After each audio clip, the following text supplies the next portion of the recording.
With the support and assistance of UPR-info, I have developed a database of the UPR recommendations to date. So far there have been a little bit over 6,000 recommendations contained in this database. And it's divided with different sections. There's the state under review. There's the regional grouping of the state under review. There's the state making the recommendation and its regional grouping. There is the actual recommendation itself. There is the response of the state, whether or not it accepts the recommendation. There's the issue, the type of issue contained in the recommendation. And then there's an action category.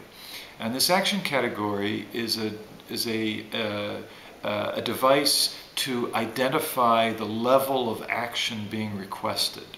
And here what we're talking about is actions that range from being the easiest and of least cost, both in financial terms and in other terms, to the state under review, ranging to the most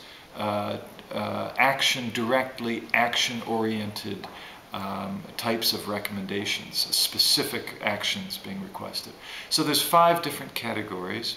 The first one are actions directed basically to the international community or to the state to request assistance or share information with the international community. The second one are recommendations dealing with continuing to do something that the state is already doing. The third category are actions that the state is requested to consider undertaking, so to think about doing. The fourth category are actions that are of a general nature. And the fifth category are the actions of a very specific nature. We have found that there tends to be higher rates of acceptance of the first 2 categories, requests from the international community and recommendations to continue doing something, as well as the fourth category, which are the recommendations of a general nature. States seem to be generally more willing to accept those types of recommendations.